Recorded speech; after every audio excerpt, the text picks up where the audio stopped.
বিসমিল্লাহির রহমানির রহিম। আসসালামু আলাইকুম।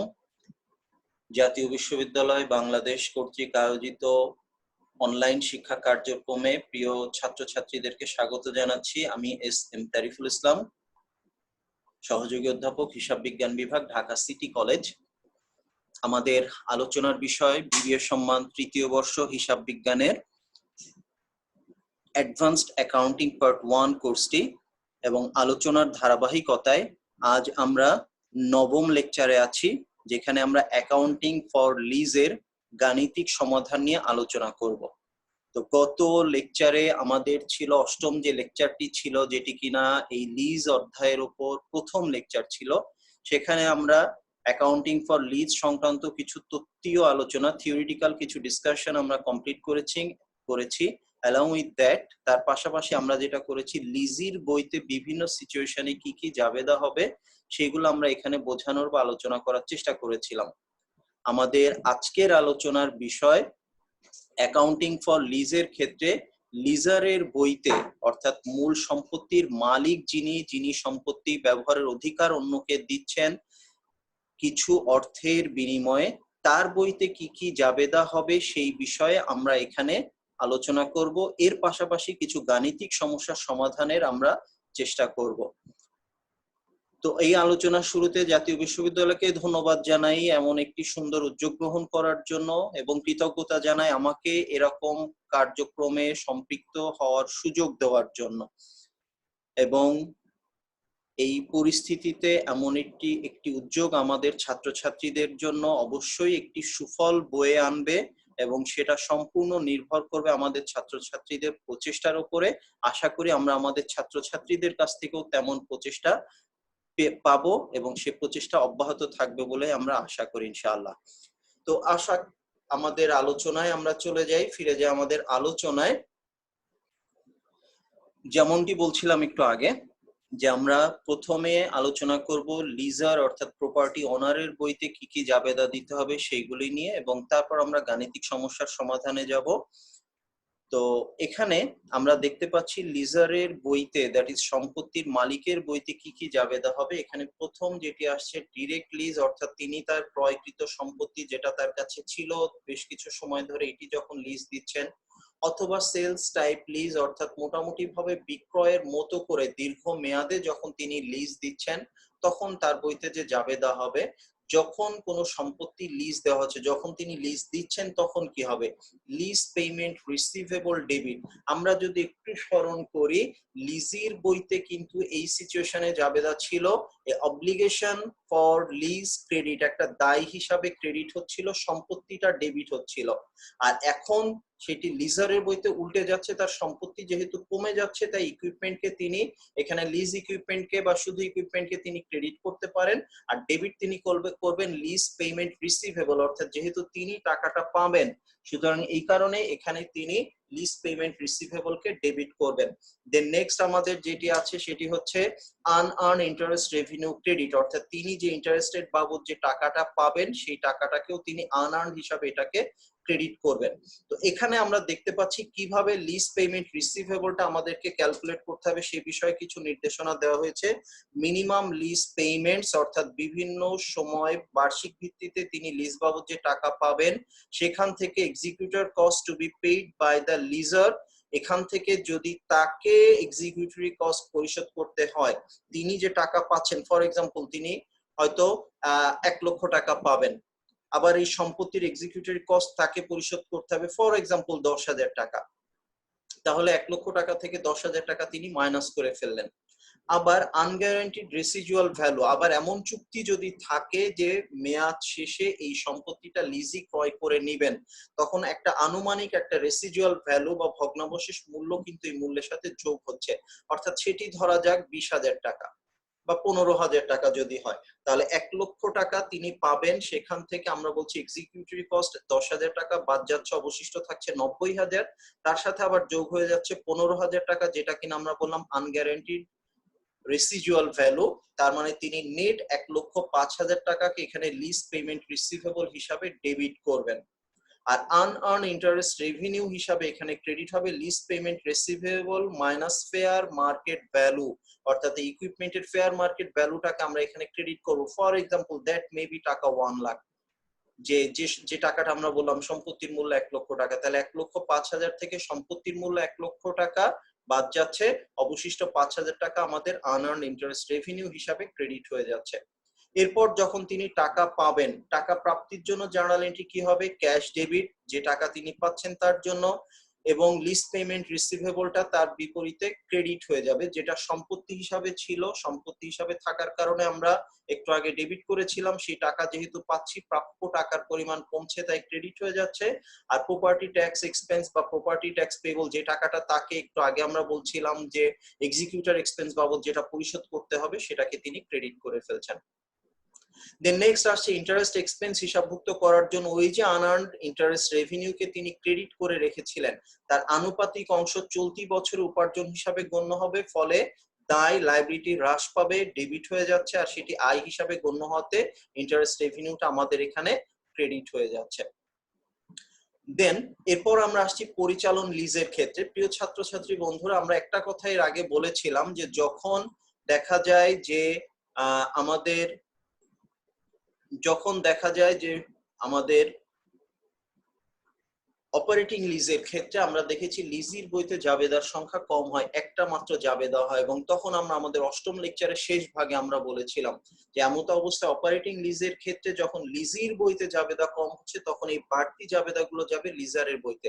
আবার ক্যাপিটাল লিজের ক্ষেত্রে যখন লিজির বইতে জাবেদা বেশি হচ্ছে ফলে জাবেদার সংখ্যা তখন লিজারের বইতে কমে যাবে। এটা হচ্ছে ছোট একটা টিপস হিসাবে আমরা নিতে পারি। যাই হোক, অপারেটিং লিজের ক্ষেত্রে আমরা বলছি যখন কিস্তির টাকা পাওয়া যাবে cash debit, rent revenue credit বা রেন্টাল রেভিনিউ ক্রেডিট। আমরা লিজির বইতে করেছিলাম rent expense debit cash credit, এখানে cash debit rental revenue credit, lessee দিচ্ছেন লিজার পাচ্ছেন। দেন আমাদের আসছে ডেপ্রিসিয়েশন, যেহেতু এই ডেপ্রিসিয়েশনে জাবেদা অপারেটিং লিজের সময় লিজির বইতে হয় নাই ফলে অবশ্যই এই ডেপ্রিসিয়েশনে জাবেদা দিতে হবে লিজারের বইতে, depreciation debit accumulated depreciation credit. Then আমাদের আসছে মূলধনী লিজের ক্ষেত্রে, এটা মূলধনী লিজের জন্য এক্সট্রা একটা জাবেদা, যে লিজ মেয়াদ শেষে লিজ গ্রহীতা যদি সম্পত্তি নিজ নির্দিষ্ট মূল্যে কিনে নেন সেক্ষেত্রে কি জাবেদা হবে।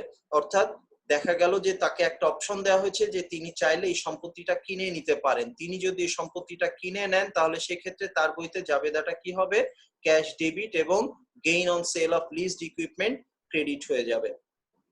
এখানে গেইনটা কিভাবে ক্যালকুলেট হচ্ছে সেটা এখানে বলে দেওয়া হচ্ছে যে সম্পত্তির আয়ুষ্কাল বর্ধিত করা হয় এবং সেক্ষেত্রে দেখা যাচ্ছে যে তার যে ভগ্নাবশেষ মূল্য আছে বা তার যে বুক ভ্যালু আছে তার চেয়ে বাড়তি মূল্য যতটুকু লিজার পাচ্ছেন, বুক ভ্যালু চেয়ে অ্যাসেটের বুক ভ্যালুর চেয়ে যে কয় টাকা তিনি বাড়তি পাচ্ছেন সেটি তার জন্য গেইন, এবং সেটা gain on sale of leased equipment হিসাবে ক্রেডিট হবে।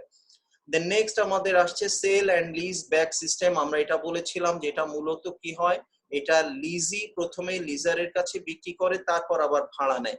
তখন জাবেদাটা কি হচ্ছে, তিনি যখন অ্যাসেট পাচ্ছেন, লিজি বিক্রি করছে লিজার কিনছে, তার কাছে অ্যাসেট আসছে অ্যাসেট ডেবিট, আর ক্যাশ টাকা তিনি দিচ্ছেন ক্যাশ ক্রেডিট। দেন নেক্সট আমাদের হচ্ছে এবার তিনি আবার এটাকে কি করলেন, লিজ ব্যাক করলেন, একবার পারচেজ করে এটাকে আবার লিজ ব্যাক করলেন। তখন কি হচ্ছে, lease payment receivable debit asset credit unearned interest revenue credit. আমরা যদি দেখি একটা মজার ব্যাপার, এই জাবেদাটা কিন্তু আমরা একটু আগে একবার দেখে এসেছি যে এই যে asset debit, lease payment receivable debit, equipment credit, unearned rent revenue credit, ঠিক সেইভাবে একটি জাবেদা আমরা এখানেও পাচ্ছি।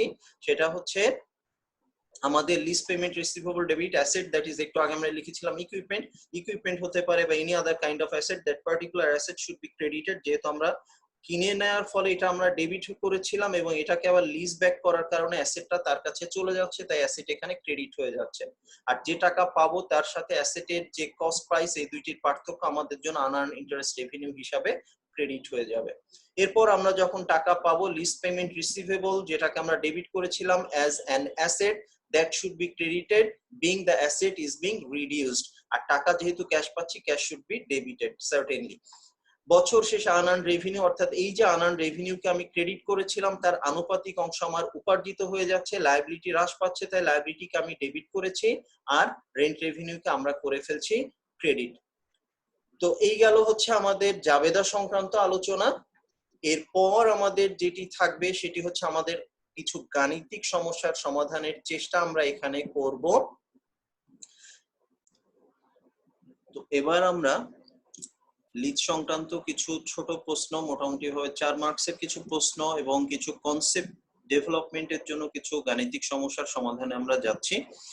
প্রথমে ধারাবাহিকভাবে জাবেদাগুলোর প্রয়োগ বোঝার জন্য দু একটা অঙ্ক আমরা করব, এরপরে আমরা কিছু বড় অঙ্কে চলে যাব। যেহেতু জাবেদা নিয়ে আলোচনা করা হয়েছে, বড় অঙ্কে গেলেও আমরা আশা করি যে সমস্যাগুলো আমাদের কাছে মোটামুটি ভাবে পরিষ্কার হয়ে যাবে। তো যাই হোক, প্রথম যে সমস্যাটিতে আমরা যাচ্ছি, এখানে আমরা দেখতে পাচ্ছি একটা সমস্যা, Callaway golf company lease telecommunication equipment, তারা টেলিকমিউনিকেশন ইকুইপমেন্ট লিজ দেয়। Assume the following data for equipment lease from Photon company. The lease term is 5 year, require equal payment, rental payment. আমরা এখানে দেখতে পাচ্ছি যে লিজের মেয়াদ হচ্ছে আমাদের এখানে মেয়াদ হচ্ছে 5 বছর এবং ইকুয়াল রেন্টাল পেমেন্ট প্রত্যেক বছর সমান 31,000 টাকা করে দিতে হবে বছরের শুরুতে। The equipment has a fair value, সম্পত্তির ফেয়ার ভ্যালু হচ্ছে 1,38,000 টাকা এবং ইউজফুল লাইফ হচ্ছে 8 বছর। নো রেসিডুয়াল ভ্যালু অর্থাৎ ভগ্নাবশেষ মূল্য উল্লেখ করা নাই। কলওয়ে কোম্পানি যারা এই লিজটা গ্রহণ করছে সেই কোম্পানিকে সকল রকম এক্সিকিউটিভ কস্ট পরিশোধ করতে হবে টু থার্ড পার্টি, অর্থাৎ এক্সিকিউটিভ কস্ট পরিশোধের দায়িত্ব লিজ গ্রহীতার। Photon set the annual rental earn at a rate of return of 10%, তাদের প্রত্যাশিত বার্ষিক মুনাফার পরিমাণ বা সুদের হার যাই বলি না কেন 10%, এটা আমাদের দেওয়া আছে। And this fact is known to Colway. Colway এটা জানে যে তারা মোটামুটি ভাবে 10% হারে প্রফিট বা সুদ গ্রহণ করে। The lease does not transfer the title or contain a bargain purchase option, অর্থাৎ এখানে যেটি বিষয় সেটা হচ্ছে টাইটেলটা ট্রান্সফার করছে না এবং লিজি এটাকে কিনে নেওয়ারও কোনো সুযোগ পাচ্ছে না। এখন বলা হচ্ছে যে কলওয়ে কোম্পানি যারা এই লিজ গ্রহণ করছে তাদের জন্য এটি কি ধরনের লিজ আমরা বোঝার চেষ্টা করি। এবার বলা হচ্ছে কি যে lease does not meet the transfer of ownership test, এখানটা আমাদের বলে দেওয়া আছে যে টাইটেলটা কিন্তু ট্রান্সফার হচ্ছে না। এক, দ্বিতীয় যে বিষয়টি এখানে আছে সেটি হচ্ছে যে আমাদের এখানে ইকোনমিক লাইফ টেস্ট যদি আমরা দেখি, সম্পত্তির আয়ুষ্কাল 8 বছর, যার বিপরীতে লিজের মেয়াদ হচ্ছে 5 বছর। তো 5 বছর যদি 8 বছর এগেইনস্টে আমরা পার্সেন্টেজ করার চেষ্টা আমরা করি, আমরা দেখতে পারি যে 5 ডিভাইডেড বাই 8 আমাদের আসে হচ্ছে 62.5%, যেটা 75% এর কম। আমরা জানি যে আয়ুষ্কালে 75% বা তার বেশি হলে ক্যাপিটাল লিজ হতে পারে, সো এটা 75% এর কম। এখন পর্যন্ত এটা অপারেটিং লিজ। দেখা যাক, আমরা সামনের দিকে আগাই। হাউএভার ইট ডাজ পাসেস, এই যে এসে গেছে বিষয়টা আমাদের, however it does passes the recovery of investment test.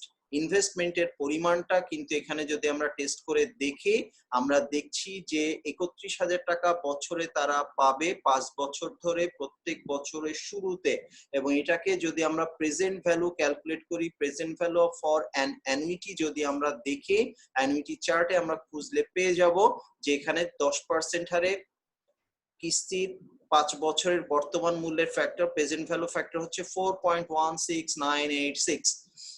এই হিসাবে 31,000 টাকার বর্তমান মূল্য দাঁড়াচ্ছে 1,29,266 টাকা, যেটি আমাদের সম্পত্তির যে মূল্য দেওয়া আছে তার চেয়ে কিন্তু বেশি। কিভাবে বেশি হলো, আমরা 90% যদি দেখি 1,38,000 টাকা, 90% হচ্ছে 1,24,200 টাকা। আমরা বলেছিলাম 90% এর বেশি যদি আমরা পেয়ে যাই তাহলে সেটা ক্যাপিটাল লিজ হবে, ক্যাপিটাল লিজের আলোচনায় ছিল।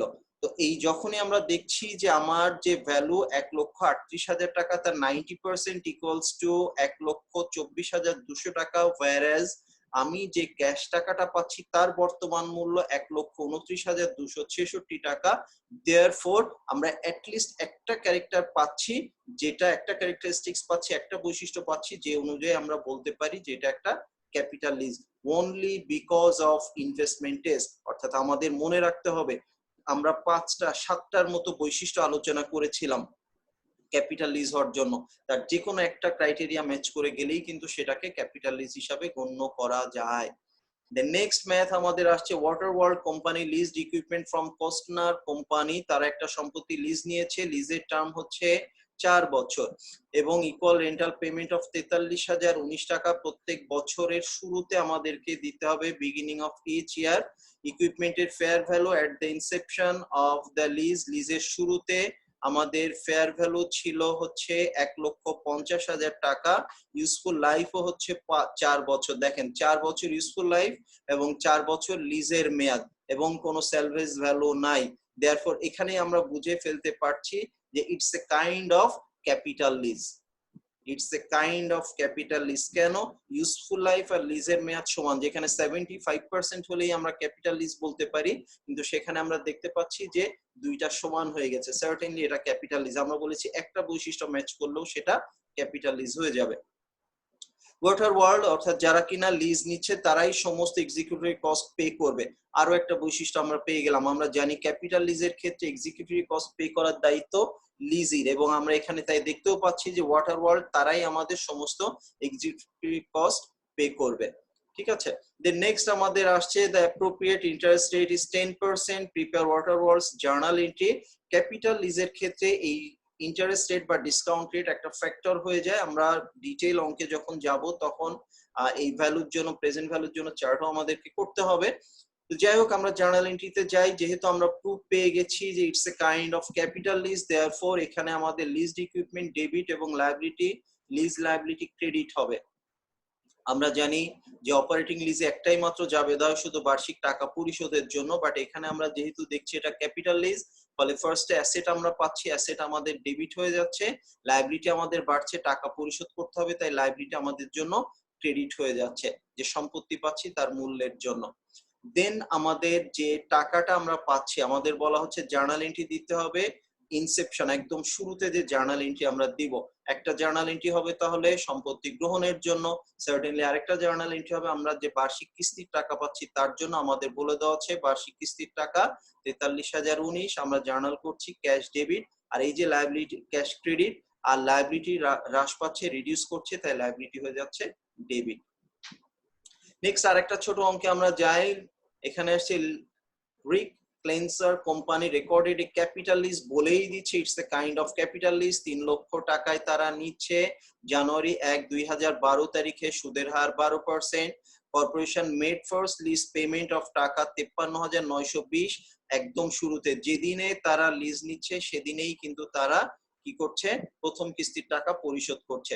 The lease requires 8 annual payment, 8 বছর ধরে টাকা পরিশোধ করতে হবে এবং সম্পত্তির ইউজফুল লাইফ ও 8 বছর। আবারও আমরা বুঝে গেলাম যে এটা একটা ক্যাপিটাল লিজ। কেন? ইউজফুল লাইফ এবং লিজের মেয়াদ দুটোই আমাদের সমান। অ্যালং উইথ দ্যাট আমরা দেখতে পাচ্ছি বলেও দেওয়া আছে এখানে শুরুতে এটা একটা ক্যাপিটাল লিজ।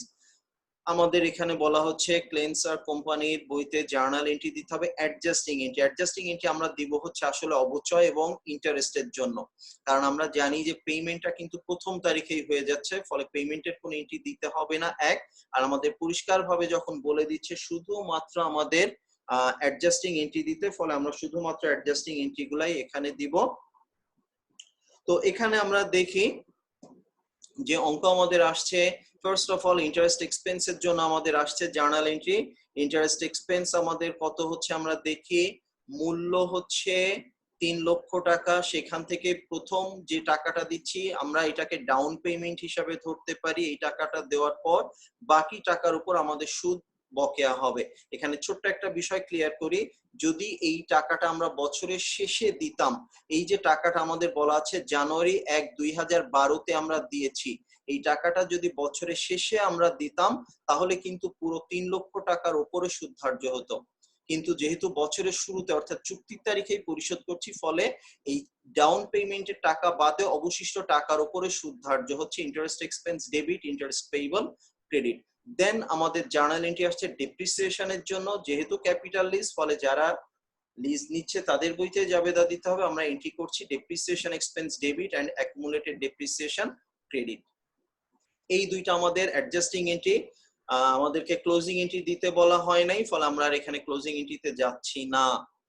দেন ওই একই অঙ্ক আমাদেরকে আবার একটু রিপিট করে আমাদেরকে বলে দিচ্ছে যে assume that at December 31st made an adjusting entry to accrue interest expense of টাকা 29,530 on lease। আমরা একটু আগে যে এন্ট্রিটা করেছি, যে সুদের জন্য যে এন্ট্রিটা দিলাম, এই এন্ট্রিটা দেওয়ার পরে এরপর যখন বছর শেষে কিস্তির টাকা পরবর্তী বছরের শুরুতে আমরা পরিশোধ করব, তখন জাবেদা কি হবে। তো পরবর্তী আমাদের এখানে বলে দেওয়া আছে বার্ষিক কিস্তি ছিল 53,920, সেটা এখানে আবারও রিকল করছে যে 53,920 টাকা আমরা যে পরিশোধ করব তার জাবেদা কি হবে। আমাদেরকে এখানে মনে রাখতে হবে যে এই 53,920 টাকার মধ্যে সুদ বাবদ অন্তর্ভুক্ত আছে 29,530 টাকা, এবং অবশিষ্ট টাকা আমাদের পরিশোধ হবে ওই যে লায়াবিলিটি, সেই লায়াবিলিটি পরিশোধ হবে অবশিষ্ট টাকার জন্য। অর্থাৎ 53,920 টাকা আমরা পরিশোধ করছি ক্যাশ ক্রেডিট। এক, ইন্টারেস্ট পেয়েবল ক্রেডিট হচ্ছে ওই যে ইন্টারেস্ট পেয়েবল কে আমরা ডেবিট করছিলাম, সেই ইন্টারেস্ট পেয়েবল এখানে আমাদের হয়ে যাচ্ছে ক্রেডিট, দায় কমছে তাই, যদিও গণনা আমাদের এখানে আবার দেখিয়ে দেওয়া হয়েছে। তাহলে ক্যাশ পরিশোধ করলাম 53,920, তার মধ্যে আমরা একটু আগেই বলেছি সুদ হচ্ছে 29,530, অবশিষ্ট টাকার জন্য লিজ অব্লিগেশন আমাদের হ্রাস পাচ্ছে। গেল। পরবর্তী যে একটা অঙ্ক আমরা পাচ্ছি সেখানে আছে জানা Kingston corporation enters into a lease on January 1, 2012 that does not transfer ownership to a or contain a bargain purchase option। Ownership transfer করছে না, does not transfer ownership, আবার কোনো বার্গেইন পারচেজ অপশনও নাই, এটাও কিন্তু does not এর সাথে add হয়ে গেছে। সো আমাদের যেহেতু দুইটার সাথেই does not কভার করে। It covers 3 years of the equipment's 8-year useful life। Confirm হয়ে গেল মোটামুটি ভাবে লিজের মেয়াদ 3 বছর, সম্পত্তির ইউজফুল লাইফ 8 বছর, এবং present value of the minimum lease payment is less than 90%। Fair value of the asset lease আমরা বলেছি 90% বা তার চেয়ে বেশি হয়ে গেলে ক্যাপিটাল লিজ, কিন্তু পরিষ্কার বলে দিচ্ছে যে লিজ পেমেন্ট আমরা করব তার প্রেজেন্ট ভ্যালু 90% এর কম। সব দিক থেকে আমরা পাইলাম it's a kind of operating lease. এই ক্ষেত্রে জার্নাল এন্ট্রি কি হবে সেটা আমাদের বলছে প্রিপেয়ার কিংস্টন জার্নাল এন্ট্রি। আমরা বলেছি অপারেটিং লিজ যদি হয়, লিজি অর্থাৎ লিজ গ্রহীতা, ইজারা গ্রহীতা যিনি কিনা সম্পত্তি ব্যবহারের সুযোগ নিচ্ছেন, তার বইতে শুধুমাত্র রেন্ট এক্সপেন্স বাবদ জাবেদা হবে, আর কোনো খরচ খরচা যেহেতু তাকে পরিশোধ করতে হবে না, তাই বাকি আইটেমগুলোর জন্য তার বইতে কোনো জাবেদা দেওয়ার প্রয়োজন নাই। তাহলে rent expense debit, cash credit কত, বার্ষিক যে টাকা পরিশোধ করছে সেইটা এখানে চলে আসলো। আচ্ছা, আমরা ছোট ছোট অঙ্ক দিয়ে জাস্ট জাবেদাগুলো বোঝার চেষ্টা করছি। দেন নেক্সট আমরা যেটিতে যাচ্ছি 6 নম্বর অঙ্ক, IBM leased equipment that was carried at a cost of 1,50,000 to Sharon Sonder Company। অর্থাৎ তারা একটা ইকুইপমেন্ট লিজ দিচ্ছে, শ্যারন হচ্ছে এখানে লিজি আর IBM হচ্ছে লিজার। টার্মস অফ দ্য লিজ হচ্ছে লিজের মেয়াদ হচ্ছে টার্ম হচ্ছে 6 ইয়ার্স, আর তাকে কি করতে হবে প্রত্যেক বছর ইকুয়াল রেন্টাল পেমেন্ট দিতে হবে অফ টাকা 30,044 টাকা at the beginning of each year. Executive cost are paid by the sense Snyder, that is executive cost লিজিকে দিতে হবে। আমরা কিন্তু কিছু কিছু সিমটম পাচ্ছি যে it may be an capital lease, let's wait and see. তাহলে আমরা দেখতে পাচ্ছি যে এক্সিকিউটিভ কস্ট যেহেতু দিতে হবে লিজিকে, একটা বৈশিষ্ট্য মিলল। তারপর আমরা আবার পাচ্ছি কি যে আমাদের ইকুয়াল রেন্টাল পেমেন্ট আছে 6 বছর মেয়াদ, দেখা যাক সামনের দিকে কি হয়। Fair value of the equipment at the inception of lease হচ্ছে 1,50,000 টাকা। এখন পেমেন্টের প্রেজেন্ট ভ্যালু যদি আমাদের এর চেয়ে বেশি হয়ে যায়, 90% এর বেশি হয়ে যায়, তাহলেই কিন্তু আমরা বুঝে যাব যে এটা একটা ক্যাপিটাল লিজ, কনফার্ম হয়ে যাব। Useful life 6 years, confirm. Useful life 6 years, আর লিজের মেয়াদও 6 ইয়ার্স। সুতরাং আর কোনো সন্দেহ নাই যে এটা একটা capital lease. Lease had an implicit interest rate of 8%, no bargain purchase option। আমাদের আর কিছুই দরকার নেই, আমরা অলরেডি প্রমাণ পেয়ে গেছি যে এটা একটা ক্যাপিটাল লিজ, আর কোনো বৈশিষ্ট্য আমাদের দরকার নাই। However, দেখে নেই তবু collectability is reasonably assured with no additional cost, অর্থাৎ টাকা প্রাপ্তি নিয়ে কোনো অনিশ্চয়তা নাই। যাই হোক, আমাদেরকে বলছে আইবিএম অর্থাৎ লিজারের বইতে জাবেদা দিতে হবে। যেহেতু ক্যাপিটাল লিজ, আমাদের এখানে জাবেদার সংখ্যা কিন্তু তুলনামূলকভাবে আমরা জানি কম। তো আমাদের দেখি যে কি অবস্থা দাঁড়াচ্ছে। আমরা এখানে দেখতে পাচ্ছি যে টাকাটা আমরা প্রত্যেক বছর পরিশোধ করব 30,044 টাকা 8% ইন্টারেস্টে। তার প্রেজেন্ট ভ্যালু যদি আমরা দেখি for 6 years, present value factor আসে 6% হারে 8% হারে 6 বছরের জন্য। এটা হচ্ছে আমাদের 8% হারে at a rate of 8% for 6 years। আমাদের প্রেজেন্ট ভ্যালু ফ্যাক্টর আসছে 4.99271। এই রেটে 30,044 টাকাকে আমরা দেখি lease receivable debit equipment credit 1,90,000 টাকা। দেখেন প্রেজেন্ট ভ্যালু আর present value of the lease payment আর আমাদের fair value of the equipment both are equal. আরো একটা প্রুফ পাইলাম আমরা যে হ্যাঁ এখানে এটা আমাদের ক্যাপিটাল লিজ। নেক্সট, তারা যখন টাকা পাচ্ছে তখন জাবেদা কি হবে? ক্যাশ টাকা পাচ্ছে 30,044 টাকা, ক্যাশ ডেবিট আর লিজ রিসিভেবল ক্রেডিট। যে রিসিভেবল কে তারা ডেবিট করছিল অ্যাসেট হিসাবে, ক্যাশ পাওয়ার সাথে সাথে সেই অ্যাসেটটা কমে যে ক্যাশ নামে আরেকটা অ্যাসেট ইনক্রিজ করবে। এরপরে আমাদের বলা হচ্ছে কি যে আগের যে উদাহরণটা আমরা দেখেছি সেখান থেকে আমাদের বলা হচ্ছে direct financing lease recorded at a present value of টাকা 1,50,000। 31 ডিসেম্বর তারিখে তাদের জাবেদা কি হবে? To record the interest only, শুধুমাত্র সুদের জন্য। দেখেন এখানে আমরা যদি একটু খেয়াল করি, ভ্যালু 1,50,000 টাকা আর তারা বছরের শুরুতেই ফার্স্ট ডেতেই পরিশোধ করে দিয়েছে 30,044 টাকা। ফলে সুদ যদি ধার্য করতে হয় অবশিষ্ট টাকার উপর সুদ ধার্য করতে হবে। সেটাই আমরা দেখছি 1,50,000 টাকা থেকে 30,044 টাকা বাদ দিয়ে অবশিষ্ট টাকার উপরে তারা সুদ পাবে, কারণ মোট ভ্যালু থেকে এই টাকাটা এটা হচ্ছে টোটাল রিসিভেবল। সেখান থেকে আমরা পেয়ে যাচ্ছি 30,000 টাকা রিসিভড অলরেডি। যেহেতু 30,000 টাকা অলরেডি রিসিভ, সুতরাং অবশিষ্ট টাকার উপর এখানে আমাদেরকে সুদ ধার্য করতে হবে 8% হারে। দ্যাট কামস টু টাকা 9,596। তো মোটামুটি ভাবে এই গেল আমাদের কিছু ছোট অঙ্ক। আমরা আর খুব বেশি ছোট অঙ্কে না গিয়ে, যেহেতু সময় সংক্ষিপ্ততার বিষয়টি আমাদেরকে মাথায় রাখতে হবে, এবার আমরা কিছু মোটামুটি ভাবে বড় অর্থাৎ 10 মার্কসের প্রশ্ন সমাধানের চেষ্টা করব। এখানে যে অঙ্কটি আমরা দেখতে পাচ্ছি, আমাদের বলা হচ্ছে on January 1, 2012 Adams Corporation signed a 5 years non-cancelable lease। আমরা জানি ক্যাপিটাল লিজ নন ক্যান্সেলেবল হয়, একটা বৈশিষ্ট্য কিন্তু পেয়ে গেলাম আমরা। The terms of the lease called for Adams to make annual payment of annual payment এর পরিমাণ হচ্ছে আমাদের এখানে 9,968 টাকা প্রত্যেক বছরের শুরুতে দিতে হবে। তার মানে প্রথম যে টাকা দিব তার মধ্যে কোনো সুদ থাকবে না। ভালো করে বুঝে নিতে হবে আমাদেরকে। যদি first payment on the date of signing বা ডেট অফ কন্ট্রাক্ট হয় তাহলে কিন্তু ফার্স্ট পেমেন্টের মধ্যে কোনো সুদ অন্তর্ভুক্ত থাকবে না, পরবর্তী পেমেন্ট থেকে সুদ আসবে। তারপরে বলা হচ্ছে starting on January 1 beginning of each year, এবং বলেও দিচ্ছে যে প্রথম পেমেন্টটা হবে জানুয়ারি 1, 2012-তে। মেশিনের এস্টিমেটেড ইউজফুল লাইফ হচ্ছে 6 ইয়ার্স। 5,000 টাকা হচ্ছে আনগ্যারান্টিড রেসিডুয়াল ভ্যালু, অর্থাৎ যদি কেনাকাটার বিষয় মেয়াদ শেষে আসে মোটামুটি ভাবে 5,000 টাকার একটা নিশ্চয়তা আছে রেসিডুয়াল ভ্যালু হিসাবে। Being unguaranteed it may need to be resettled, আবারও এখানে সেটেলমেন্টের বিষয় আসতে পারে। দেন নেক্সট আমাদের আসছে the machine reverts back to the lessor at the end of the lease term. মেয়াদ শেষে এটাকে লিজারের কাছে ফেরত দেওয়া হয়েছে। Adams uses straight line method of depreciation for all the plant assets.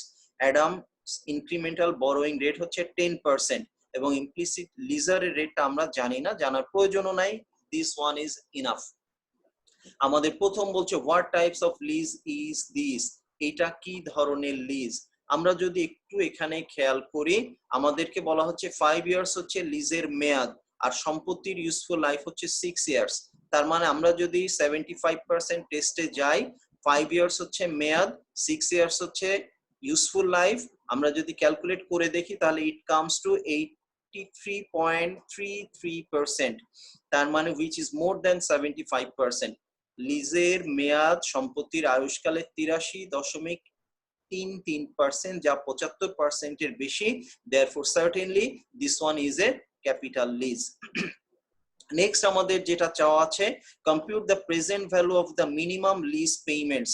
Minimum lease পেমেন্টের প্রেজেন্ট ভ্যালু কত, সেটার জন্য আমাদের কি করতে হবে, লিজের মেয়াদ যে 5 বছর, সেই 5 বছর মেয়াদে 10% ডিসকাউন্ট রেটে প্রেজেন্ট ভ্যালু ক্যালকুলেট করতে হবে। দ্যাট কামস টু 4.16986, এবং সেটা দিয়ে আমরা পাচ্ছি, লেখা আছে সূত্রটা, আমরা কিভাবে এটা পাবো, 9,968 টাকা কিন্তু আমরা প্রত্যেক কিস্তিতে পরিশোধ করব, এবং বর্তমান মূল্য প্রেজেন্ট ভ্যালু ফ্যাক্টর দিয়ে গুণ করলে আমরা পাচ্ছি present value of minimum lease payment হচ্ছে 41,561 টাকা। দেন আমাদেরকে বলা হচ্ছে prepare all necessary journal entries for the year 2013, not 2012। তো নেক্সট আমরা দেখি, so not only 2012, because এখানে বলা আছে list throw January 1, 2013, that is আমাদের চুক্তির তারিখ থেকে জানুয়ারি 1, 2013 পর্যন্ত জাবেদা আমাদেরকে দিতে হবে। therefore এখানে not only 2013, 2012 ও শুধু না, 2012 এর নেসেসারি জার্নাল এন্ট্রিজ আসবে, এবং 2013 এরও কিন্তু নেসেসারি জার্নাল এন্ট্রিজ গুলো চলে আসবে। দেন আসেন এবার আমরা দেখি কি করতে হবে, আমরা একটু বোঝার চেষ্টা করি। ফার্স্ট পেমেন্টের জন্য জার্নাল এন্ট্রি আসবে, আমরা জানি বলেছি যে এর মধ্যে কোনো সুদ থাকবে না, এক। দেন আমাদের আসবে, যেহেতু আমাদের এখানে কোনো এক্সিকিউটর এক্সপেন্সের কথা বলা নাই, তার জন্য জাবেদা দিব না, বাট আমাদের এখানে ডেপ্রিসিয়েশনের জন্য জার্নাল এন্ট্রি দিতে হবে, যেহেতু আমাদেরকে এখানে বলে দেওয়া হচ্ছে স্ট্রেট লাইন মেথডে ডেপ্রিসিয়েশন চার্জ করতে হয়, এক। 2 নম্বর কথা হচ্ছে ক্যাপিটাল লিজ হওয়ার কারণে ডেপ্রিসিয়েশন লিজিকেই চার্জ করতে হবে, 2। তাহলে 2টা জাবেদা আমরা পাইলাম। দেন বছরের শেষে আসবে আমাদের প্রাপ্ত টাকা থেকে 9,968 টাকা, এটাকে আমরা বিয়োগ করব কোথা থেকে, মোট প্রাপ্য টাকা থেকে অবশিষ্ট টাকার উপর আমাদেরকে 10% হারে সুদ ধার্য করতে হবে, এবং ফাইনালি জানুয়ারির 1 তারিখে যখন আমরা নেক্সট পেমেন্ট করব তার জন্য জাবেদা আসবে। তাহলে 2012 সালের জন্য জাবেদা হচ্ছে 4টি, ডাউন পেমেন্টের জন্য একটা, সরি 3টি, 4টি জাবেদা আমাদের আসছে। একটি হচ্ছে ডাউন পেমেন্টের জন্য, লিজ চুক্তির জন্য 2টা জাবেদা, এই 2টা জাবেদা হবে প্রথম তারিখে। দেন আমাদের আসবে ডেপ্রিসিয়েশনের জন্য on the last day of the year, এবং দেন আমাদের আসবে ইন্টারেস্টের জন্য। 2012 সালে 4টা জাবেদা, ডাউন পেমেন্ট, চুক্তি first, then down payment, then depreciation, এবং finally interest on outstanding balance. আর 2013 সালের প্রথম তারিখে যে এন্ট্রি হবে সেটা হচ্ছে পেমেন্ট ইনক্লুডিং ইন্টারেস্ট। খেয়াল করতে হবে ফার্স্ট পেমেন্টের মধ্যে ইন্টারেস্ট না থাকলেও 2013 সালের পেমেন্টে কিন্তু ইন্টারেস্ট থাকবে। তো আমরা দেখি সেই জাবেদাগুলি কি হচ্ছে। প্রথম হচ্ছে চুক্তির জন্য lease equipment debit, lease liability credit, তিনি অ্যাসেট পাচ্ছেন, এবং মূল্য যেহেতু পুরো পরিশোধ করতে পারেন নাই, মূল্যটা আস্তে ধীরে পরিশোধ করতে হবে, তাই liability asset debit, liability credit. এটা গেল হচ্ছে চুক্তির জন্য, যেটি আমরা পাচ্ছিলাম এই যে মিনিমাম লিজ পেমেন্টের প্রেজেন্ট ভ্যালু যেটা, সেটা। দেন আমরা টাকা পাচ্ছি ডাউন পেমেন্টে 9,968 টাকা আমরা পাচ্ছি প্রথম তারিখে, এবং পূর্বেই বলেছি যে এর মধ্যে কোনো সুদ নাই, কারণ চুক্তির তারিখেই যখন টাকা পেয়ে যাচ্ছি এর মধ্যে কোনো সুদ থাকার সুযোগ নাই। এরপর বছর শেষের 2টা জাবেদা আমরা বলেছিলাম, একটা হবে অবচয়ের জন্য, একটা হচ্ছে সুদের জন্য। অবচয়ের জন্য কি হবে, আমরা এখানে দেখি অবচয় যেহেতু ইউজফুল লাইফ আমাদের 5 বছর, এবং আমাদের মিনিমাম লিজ পেমেন্ট বা লিজ অ্যাসেটের ভ্যালুকে আমরা ডেবিট করছি 41,561 টাকা দিয়ে, এটাকে 5 দিয়ে ডিভাইড করলে আমরা অ্যানুয়াল ডেপ্রিসিয়েশন পাচ্ছি 8,313 টাকা। Depreciation debit, accumulated depreciation credit. Then next আমরা বলেছি সুদের জন্য জাবেদা আসবে। সুদটা কিভাবে হবে, এই যে প্রেজেন্ট ভ্যালু আসছে সেখান থেকে ডাউন পেমেন্ট প্রথম তারিখেই আমরা পরিশোধ করে দিয়েছিলাম 9,968 টাকা, অবশিষ্ট যে টাকা থাকছে তার উপর 10% হারে সুদ ধার্য হবে 3,161 টাকা। অর্থাৎ পরের তারিখে আমরা যখন ৯,৯৬৮ টাকা আবার পরিশোধ করব, তার মধ্যে ৩,১৬০ টাকা থাকবে আমাদের সুদ। আমরা সেটাই দেখতে পাচ্ছি, পরিশোধ করলাম ৯,৯৬৮ টাকা। এটা যেহেতু পরবর্তী বছরের প্রথম তারিখে, একটা বছর পার হয়ে গেছে, ফলে এক বছরের সুদও কিন্তু এসে গেছে। এই যে ইন্টারেস্ট পেয়েবল যেটাকে আমরা ক্রেডিট করেছিলাম, সেটাকে আমরা এখানে ডেবিট করে ফেলছি। আর ক্যাশ থেকে এই অংশটা বাদ দিলে অবশিষ্ট যে টাকা দিচ্ছি সেটা হচ্ছে আমাদের লিজ লায়াবিলিটির টাকা রিপে হচ্ছে। এরপর আমরা কিছু ক্যালকুলেশন রিলেটেড একটা অঙ্কে আমরা আসার চেষ্টা করব, যেখানে আমরা দেখি যে কিভাবে আমাদেরকে অ্যামortization শিডিউলটা তৈরি করতে হয়। এখানে আমরা দেখি যে অঙ্কটা আমরা পাচ্ছি, এখানে বলা হচ্ছে কি, Apex Leasing Company leases a new machine that has a cost and fair value of টাকা 95,000, 3 years non-cancelable lease. Non-cancelable মানে একটা বৈশিষ্ট্য আমরা ক্যাপিটাল লিজের পাইলাম, ব্যাস একটা বৈশিষ্ট্য পাইলেই কিন্তু আমরা কনফার্ম হয়ে যাই যে এটা capital lease. Then let's proceed. Onyx Corporation agrees to assume all risks of normal ownership.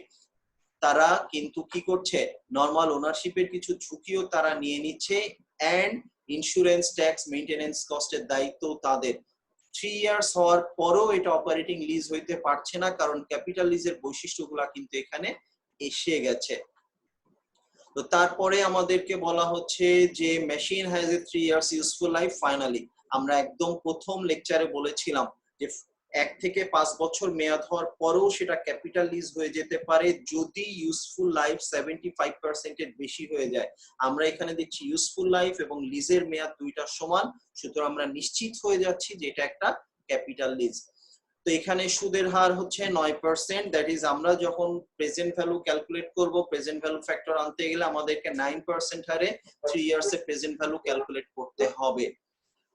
তো annual rental payable on as December 31, অর্থাৎ টাকা পরিশোধ করতে হবে বছরের শেষ তারিখে, দ্যাট ইজ প্রথম পেমেন্টের মধ্যেই কিন্তু সুদ চলে আসবে। কারণ প্রথম পেমেন্ট যদি চুক্তির তারিখে হয় তাহলে সুদ থাকে না, কিন্তু প্রথম পেমেন্ট স্টার্টই হবে বছরের শেষ তারিখে, ফলে এখানে অবশ্যই সুদ থাকবে। তো দেখা যাক আমাদের এখানে, কারণ আমরা দেখছি চুক্তি হয়েছে জানুয়ারি 1, 2009, জানুয়ারির 1 আর টাকা পরিশোধ করবে 31 ডিসেম্বর, ফলে এক বছর ডিউ হচ্ছে, মানে এক বছরের সুদ আমাদের চলে আসবে। এখন আমাদের বলছে discuss the nature of lease arrangement and accounting method that each party to lease should apply. এটা আমরা বুঝতেই পারছি একটা ক্যাপিটাল লিজ, এবং সেটাই বলা হচ্ছে কেন হচ্ছে ওনারশিপটা ট্রান্সফার করবে। এখানে বলা আছে যে বেসিক ওনারশিপ স্ট্যাটাসটা অল রিস্ক এবং ওনারশিপটা তারা নিচ্ছে, ফলে এটা ক্যাপিটাল লিজ। দ্বিতীয়টা আমরা পাচ্ছি যেখানে 75% এর প্রশ্ন, সেখানে আমরা দেখছি এখানে লিজের মেয়াদ আর ইউজফুল লাইফ দুটো সমান, অর্থাৎ 100%, not only more than 75%, it's equal to 100%, therefore এটা ক্যাপিটাল লিজ। নেক্সট আমাদের যেটা আসছে যে রিকভারি অফ ইনভেস্টমেন্ট 100%, অর্থাৎ যত টাকা মূল্য পুরো টাকাটাই আমাদের রিকভার হয়ে যাবে, আমরা সেই ক্যালকুলেশনটা একটু পরে পেয়েও যাব। আর নন ক্যান্সেলেবল, এই কয়টা বৈশিষ্ট্য থাকার পরেই আমরা কনফার্ম হয়ে যাচ্ছি এটা ক্যাপিটাল লিজ। নেক্সট আমাদের বলা হচ্ছে যে prepare an amortization schedule that would be suitable for both the leaser and lessee that cover all the years involved. 3 বছরের জন্য, যেহেতু একটা ক্যালকুলেশন আমরা শিখবো তাই 3 বছর একটু কমায় দেওয়া হয়েছে। দেখা যাক। তো আমরা দেখছি অ্যানুয়াল লিজ পেমেন্ট কত টাকা। অ্যানুয়াল লিজ পেমেন্ট আমাদের এখানে সম্পত্তির মূল্য বলে দেওয়া আছে 95,000 টাকা, সেটাকে যদি আমরা 9% রেটে 3 ইয়ার্স প্রেজেন্ট ভ্যালু ফ্যাক্টর দিয়ে ভাগ করি, তাহলে অ্যানুয়াল পেমেন্ট আসছে 37,530 টাকা। এবং আমরা বলেছি প্রথম টাকা কিন্তু আমরা পরিশোধ করব বছরের শেষে, ফলে প্রথম টাকার মধ্যেই কিন্তু সুদ চলে আসবে, এবং সেটাই ঘটছে। চুক্তির তারিখে কিন্তু কোনো টাকা পরিশোধ হয় নাই, ফলে পুরো টাকাটাই বাকি। ফলে পরবর্তী বছর প্রথম বছরের শেষ তারিখে আমরা যখন পাবো টাকা, তখন কি হবে, এই 95,000 টাকার উপর 9% হারে আমরা যদি ক্যালকুলেটরের সাহায্য নেই, আমরা দেখি যে আমাদের এই 95,000 টাকার উপরে ইনটু 9% হারে যদি আমরা সুদ ঘোষণা করি, তাহলে আমাদের আসে 8,550 টাকা সুদ।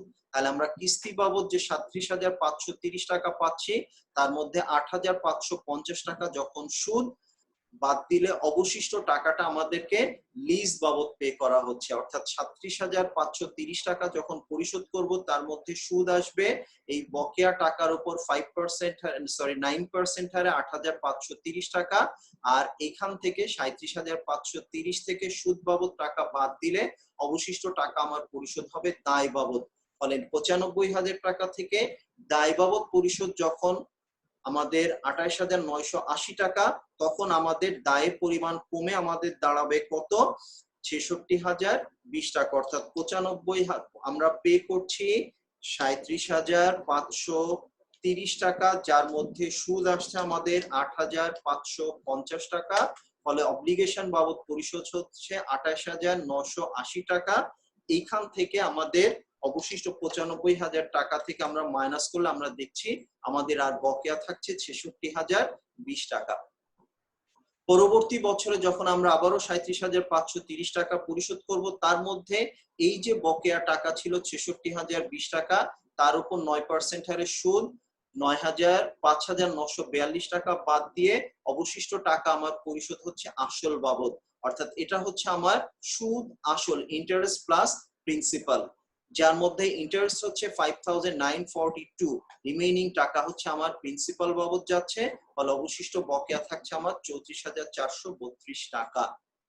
দেন লাস্ট যে কিস্তি আসছে সেখানে আমরা দেখছি সুদ বাবদ আসছে, মোট পরিশোধ করব ৩৭,৫৩০ টাকা ইন্টারেস্ট প্লাস প্রিন্সিপাল, যার মধ্যে ইন্টারেস্ট হচ্ছে 3,098 টাকা। এই ইন্টারেস্ট প্লাস প্রিন্সিপাল থেকে ইন্টারেস্ট বাদ দিলে অবশিষ্ট টাকা আমাদের প্রিন্সিপালস বাবদ, ফলে বকেয়া টাকার পরিমাণ 0। এই গেল হচ্ছে আমাদের অ্যামortization শিডিউলের ফরম্যাট। এবং মোটামুটি ভাবে আমাদের কিছু প্রাইমারি ধারণা অ্যামortization শিডিউল সম্পর্কে আছে। আমরা এটাকে ফাইন্যান্সের মধ্যে করেছি, আমরা এটাকে বিবিএ অনার্স সেকেন্ড ইয়ারের অ্যাকাউন্টিং এর মধ্যে আমাদের করা হয়েছে যখন আমরা লং টার্ম লায়াবিলিটিজ এর কিছু অঙ্ক করেছি। এবার আমরা মোটামুটি একটা 10 মার্কস স্ট্যান্ডার্ডের অঙ্ক আমরা দুইটা অঙ্ক দিয়ে শেষ করব। প্রথম অঙ্কটি আমাদের থাকবে লিজির বইতে কিছু জার্নাল এন্ট্রি রিলেটেড, নেক্সট অঙ্কটি থাকবে লিজারের বইতে। যদিও ইতোমধ্যে আমরা লিজির বইতে জার্নাল এন্ট্রি সংক্রান্ত কিছু অঙ্ক সমাধান করে ফেলেছি, তারপর মোটামুটি বড় আকারের একটি অঙ্ক আমরা এখানে বোঝার চেষ্টা করছি, দেখা যাক। এখানে আসছে on January 1, 2009 Bashundhara paper company signs a 10-year non-cancelable lease agreement, that is আমরা কনফার্ম হয়ে গেলাম it's a kind of capital lease. এবং তারপরে কি কি বিষয় আসছে সেটা হলো ইকুয়াল রেন্টাল পেমেন্ট অফ টাকা 72,000 বিগিনিং অন জানুয়ারি 1, 2009। প্রথম তারিখেই টাকা পে করতে হবে, দেয়ারফর ফার্স্ট পেমেন্টের মধ্যে কোনো সুদ থাকবে না।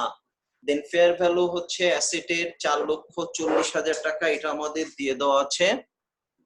তারপরে বলা হচ্ছে কি যে বিল্ডিং এর এস্টিমেটেড লাইফ হচ্ছে 12 ইয়ার্স, যার আনগ্যারান্টিড রেসিডুয়াল ভ্যালু হচ্ছে 10,000। 12 ইয়ার্স হচ্ছে ইউজফুল লাইফ, আর আমাদের চুক্তির মেয়াদ 10 বছর। 12 ইয়ার্স এর এগেইনস্টে 10 ইয়ার্স, কিন্তু তাতে আমরা প্রুফ পেয়ে যাই যে এটা ক্যাপিটাল লিজ হয়ে যাবে। এবং ডেপ্রিসিয়েশনের পার্সেন্টেজ হচ্ছে স্ট্রেট লাইন মেথড। লিজ হচ্ছে নন রিনিউয়েবল, অর্থাৎ এরপরে আর রিনিউ করা যাবে না। এবং প্রথমেই বলে দেওয়া হচ্ছে যে মেয়াদ শেষে সম্পত্তিটা আবার লিজি ফেরত নিবে, অর্থাৎ পারচেজ অপশনটাও এখানে নাই। বাট তারপরেও আমরা বুঝছি যে এটা ক্যাপিটাল লিজ। ইন্টারেস্ট রেট বলে দেওয়া আছে 12% ডিসকাউন্ট রেট, এবং ইয়ারলি রেন্টাল পেমেন্টের মধ্যে এক্সিকিউটিভ কস্ট থাকবে 2,470 টাকা। অর্থাৎ ইয়ারলি পেমেন্ট থেকে শুধুমাত্র আমরা প্রিন্সিপালটা বাদ দিলে হবে না, সেখান থেকে এক্সিকিউটিভ কস্ট বাদ দিয়ে অবশিষ্ট টাকার উপর সুদ ধরতে হবে, কারণ এক্সিকিউটিভ কস্ট যেহেতু অন্তর্ভুক্ত থাকবে এটার উপর কিন্তু কোনো ইন্টারেস্ট ধরার সুযোগ নাই। তো আমাদের বলা হচ্ছে জার্নাল এন্ট্রি দিতে হবে লিজির বইতে to reflect the sign of the agreement, record payment expense relate to this lease year 2009, এবং আমরা পাচ্ছি 2010 সালের।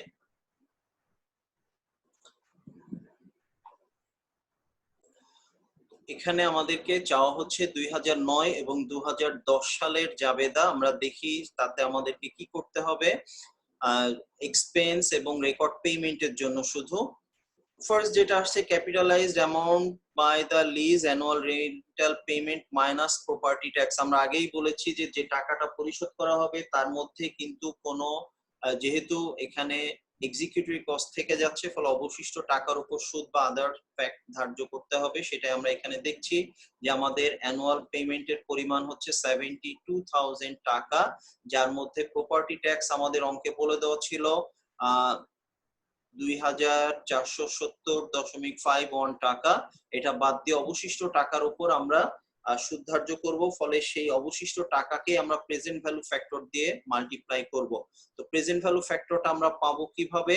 আমাদের লিজের মেয়াদ হচ্ছে 10 ইয়ার্স এবং পার্সেন্টেজ অফ ইন্টারেস্ট আমাদের বলে দেওয়া আছে 12%, দ্যাট ইজ 12% রেটে 10 ইয়ারের প্রেজেন্ট ভ্যালু ফ্যাক্টর আসে আমাদের 6.32825। এটা দিয়ে যদি আমরা গুণ করি তাহলে আমরা পাচ্ছি ক্যাপিটালাইজড ভ্যালু, দ্যাট ইজ এই ভ্যালুতে লিজ প্রপার্টিটাকে ডেবিট করতে হবে 4,40,000 টাকা আসলো। দেন আমাদের আসবে ওয়ার্কিংস, যেখানে আমরা একটু দেখে নিব যে প্রত্যেকটা পেমেন্টের মধ্যে প্রিন্সিপালস কত এবং ইন্টারেস্ট কত সেটা আমরা দেখি। চুক্তির তারিখ 1 জানুয়ারি 2019, পুরা টাকায় বাকি আমরা ফার্স্ট পেমেন্ট করব 72,000 টাকা as was mentioned in the maths. আমাদের বলে দেওয়া ছিল 72,000 টাকা, যার মধ্যে আমাদের এক্সিকিউটর ফি আছে হচ্ছে 2,470 টাকা। ফলে অবশিষ্ট টাকার উপর আমাদেরকে সুদ ধার্য করতে হবে। তো প্রথম পেমেন্ট যেহেতু বছরের শুরুতে আমরা যেমনটা আগে বলেছি, ফলে এই পেমেন্টের মধ্যে কোনো সুদ থাকবে না, সেটা কিন্তু আমরা এখানে দেখাচ্ছি যে এখানে কোনো সুদ নাই। 72,000 থেকে 2,470 বাদ দিয়ে অবশিষ্ট টাকা আমাদের প্রিন্সিপাল থেকে পরিশোধ হচ্ছে 4,40,000 থেকে আসল পরিশোধ হলো 69,000 সামথিং টাকা এবং অবশিষ্ট থাকলো 3,70,470 টাকা। ফলে পরবর্তী বছরে যখন আমরা টাকা পরিশোধ করতে যাব তখন সুদ ধার্য করতে হবে এই যে টাকাটা দেওয়া আছে 3,70,470 এই টাকার উপরে গেল। তো আমরা সেটাই দেখছি 72,000 টাকা যখন পরবর্তী বছরে আমরা পরিশোধ করছি, সেখানে 72,000 থেকে এক্সিকিউটিভ কস্ট বাদ দিলে যে টাকা অবশিষ্ট থাকে সেই টাকার উপর আমাদের সেই টাকার মধ্যে, অর্থাৎ আমরা যদি খেয়াল করি একটু ক্যালকুলেশনে আমরা যাই, আমরা এখানে 72,000 টাকা থেকে আমরা মাইনাস করব এক্সিকিউটর ফি, ফলে অবশিষ্ট থাকছে 69,529 টাকা। আমরা দেখতে পাচ্ছি সেটা এই 69,569 টাকা 529 টাকার উপর আমাদেরকে সুদ ধার্য করতে হবে। অর্থাৎ এই যে টাকাটা আমরা পরিশোধ করব এই টাকাটার মধ্যে কিন্তু সুদ আছে এবং আসল আছে। তো এখন আমরা সুদ আছে কত আর আসল কত আছে সেটা যদি বুঝতে চাই, দেখি আমাদের বকেয়া টাকার পরিমাণ কিন্তু 3,70,470। এই টাকার উপর আমাদের সুদ ধার্য করতে হবে 3,70,470.51। তার উপর আমরা যদি সুদ ধার্য করি 12% হারে, আমরা দেখছি সুদের পরিমাণ আসে 44,456.46 টাকা। দ্যাট ইজ এই যে টাকাটা আমরা পরিশোধ করব মোট 72,000 টাকা, তার মধ্যে এক্সিকিউটিভ কস্ট 2,470 টাকা, ইন্টারেস্ট বাবদ 44,456 টাকা, অবশিষ্ট টাকা আমাদের পরিশোধ হবে আমাদের অব্লিগেশন বাবদ। ফলে 4,70,000 3,70,000 থেকে অব্লিগেশন বাবদ টাকা বাদ দিলে আমাদের অবশিষ্ট অব্লিগেশন থাকে 3,45,397 টাকা। পরবর্তী বছরে যখন আমরা আবারও অর্থ পরিশোধ করব তখন কি হবে, 72,000 টাকার মধ্যে আমাদের এক্সিকিউটর ফি আছে 2,470.51 টাকা, অবশিষ্ট থাকছে 69,529.49, যেখান থেকে বিগত বছরে আমরা পরিশোধ করে ফেলেছি 25,073.03 টাকা। ফলে সুদ বাবদ গিয়েছিল আমাদের বকেয়া ছিল 3,70,470 টাকা, সেখান থেকে আমরা অব্লিগেশন বাবদ ফার্স্ট পেমেন্টে দিয়েছি 25,073 টাকা। 3,70,470.51 থেকে আমরা আমাদের অব্লিগেশন বাবদ পরিশোধ করেছি 25,000 73.03 টাকা। ফলে আমাদের অবশিষ্ট দায় আছে 3,45,397 টাকা। ফলে এর পরের বছর যখন আমরা সুদ পরিশোধ করব তখন কিন্তু এই 3,45,397 টাকার উপরে 12% হারে সুদ ধার্য হবে, অর্থাৎ পরবর্তী বছরের সুদ থাকবে আমরা দেখতে পাচ্ছি এই যে টাকাটা 41,447.70 টাকা। ঠিক আছে, এই হচ্ছে আমাদের অ্যামortization শিডিউল। দেন আমরা যাচ্ছি জার্নাল এন্ট্রিতে।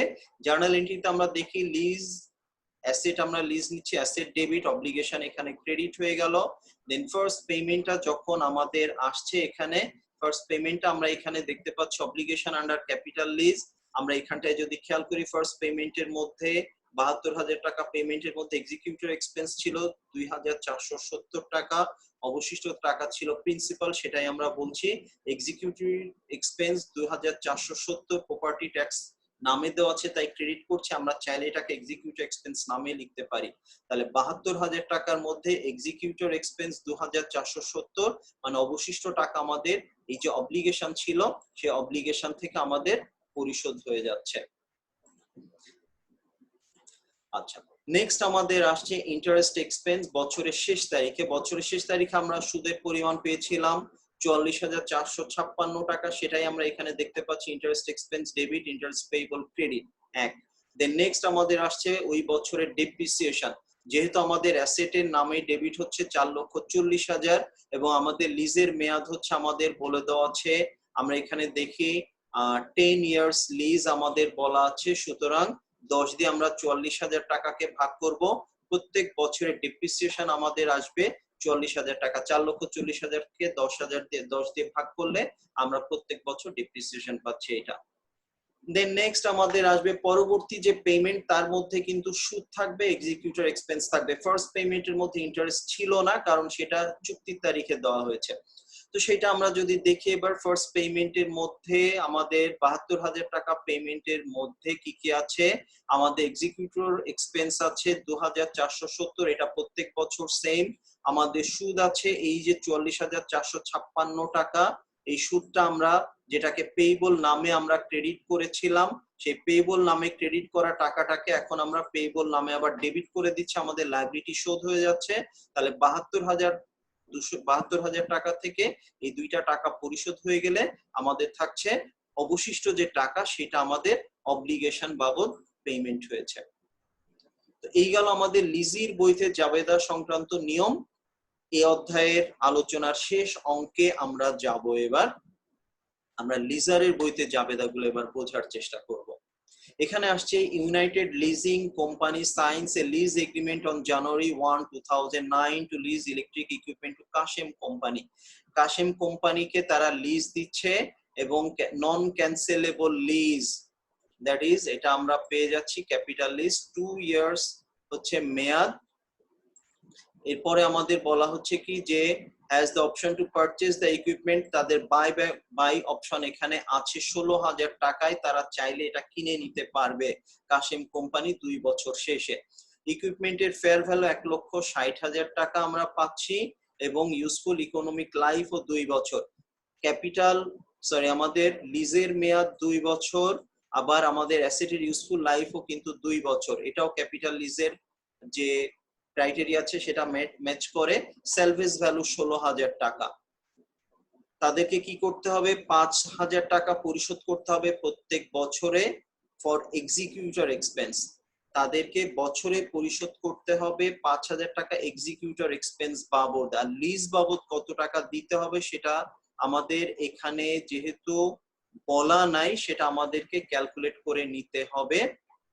ইউনাইটেড কোম্পানির জন্য অপশন হচ্ছে কি তারা 10% হারে ইন্টারেস্ট আশা করে।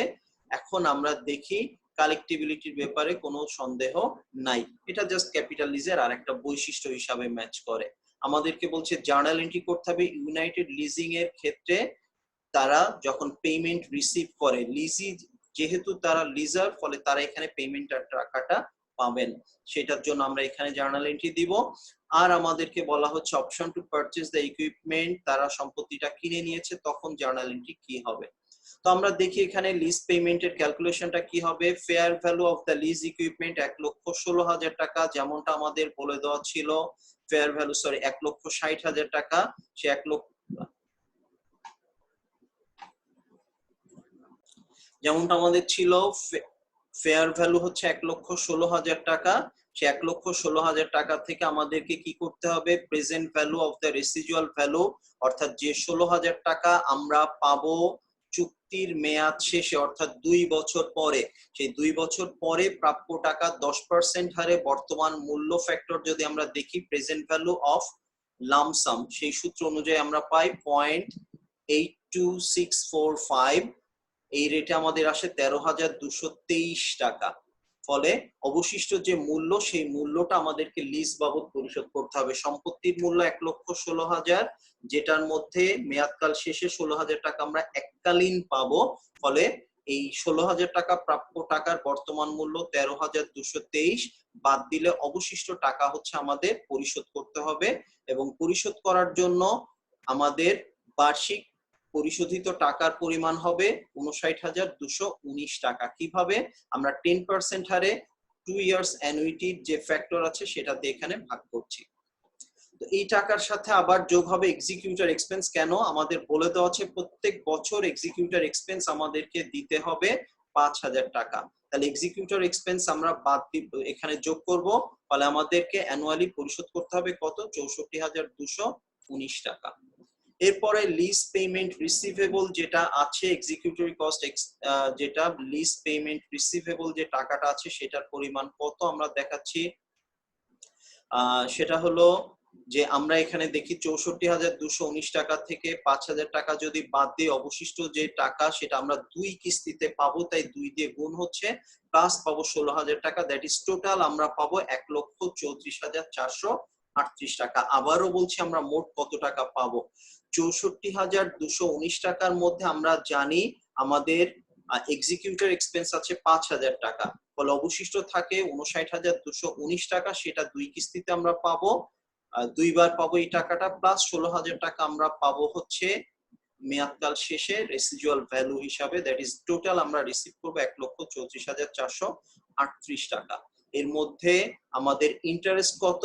আমরা যদি দেখি প্রেজেন্ট ফেয়ার ভ্যালু হচ্ছে 1,16,000 টাকা, তাহলে আমাদের 1,34,000 টাকা, 34,438 টাকা প্রাপ্য থেকে 1,16,000 মাইনাস গেলে অবশিষ্ট টাকাটা থাকবে আমাদের আনআর্নড ইন্টারেস্ট রেভিনিউ নামে।